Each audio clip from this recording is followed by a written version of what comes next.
Hi everybody, I'm Bill Whittle and welcome back to the Firewall. Well, election season is upon us again, and so I thought I'd provide a handy voter's guide to the Republican Party to help make your decision just a little bit easier.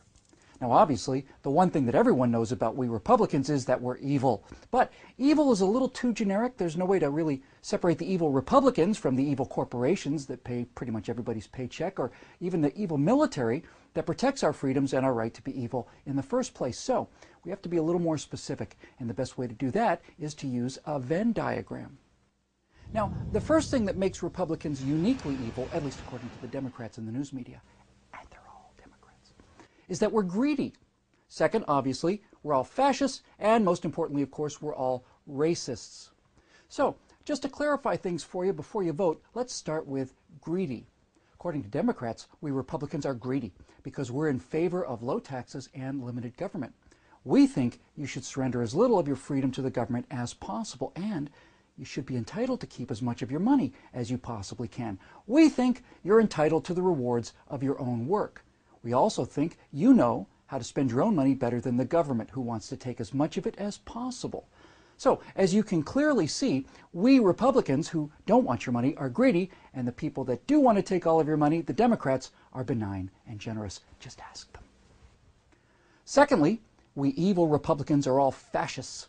That's why students on college campuses never let us speak without throwing pies or chanting or screaming at us. According to those young Democrats, fascists are not allowed to speak and must be silenced by force in the name of freedom of expression. The word fascist, by the way, comes from the Latin word fascis, which means a bundle of sticks. It was used by a determined member of the Italian Socialist Party named Benito Mussolini as his metaphor for what he wanted for Italy. All of the individual sticks, which could be broken one by one, tied together into a huge socialist bundle which could not be broken. Fascists believe in political violence to achieve their ends. Hey, just like the Occupy Wall Street people. Fascists are totally opposed to free market capitalism. Hey, just like the Occupy Wall Street people. They hate religion too, by the way. Instead, fascists believe in a powerful, state-regulated economy which can bring just buckets of hope and change to the people of Italy or America. And the only private businesses that they approve of are ones under the direct control of, or at least dependent on, the government. Like, I don't know, General Motors, let's say, or Solyndra. But if we're not fascists, at least we Republicans are still Nazis, right?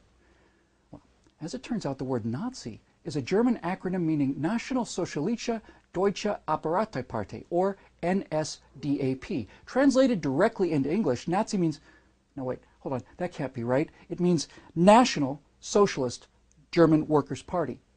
Well, what do you know? Turns out you can't spell Nazi without Socialist Workers' Party. Isn't that interesting? No.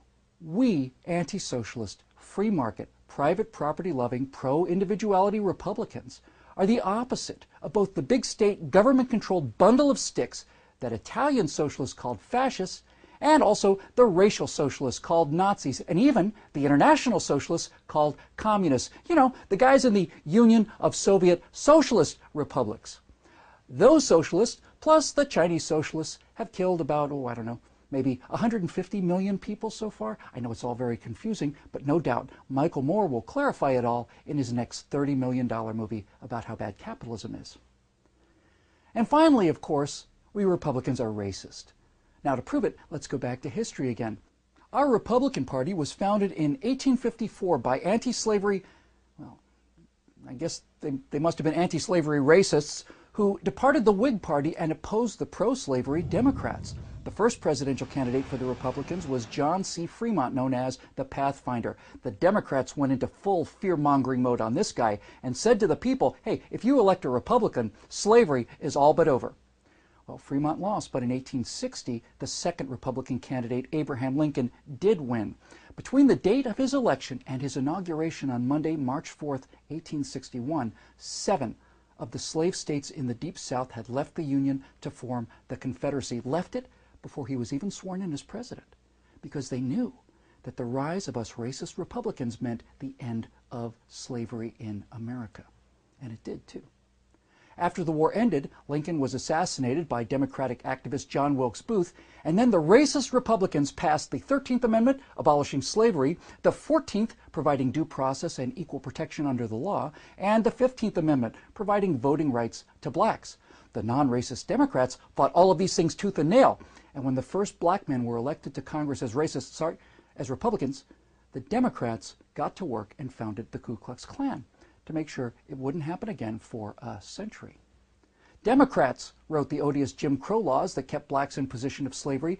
All of those pictures that you've seen in the 1960s of people turning fire hoses and dogs on peaceful black marchers were unleashed by Democrats like Lester Maddox, Bull Connor, and George Wallace.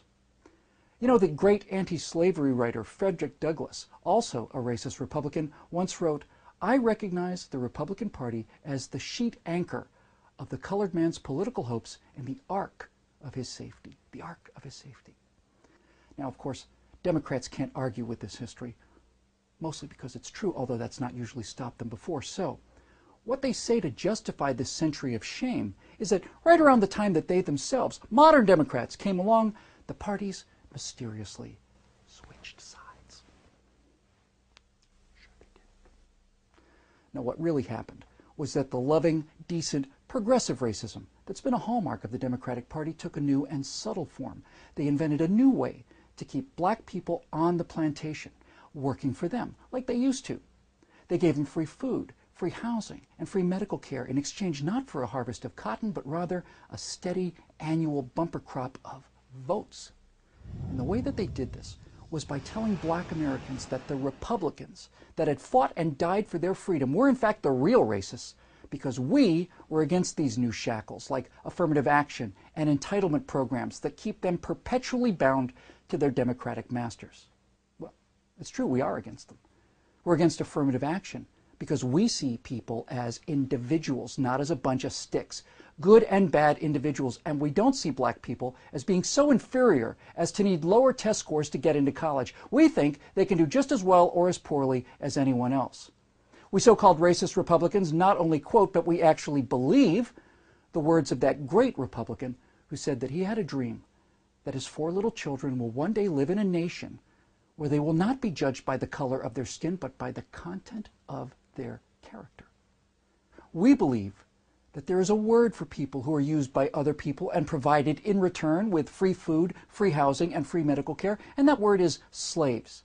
And the Republican Party was, is, and always will be the party that frees the slaves.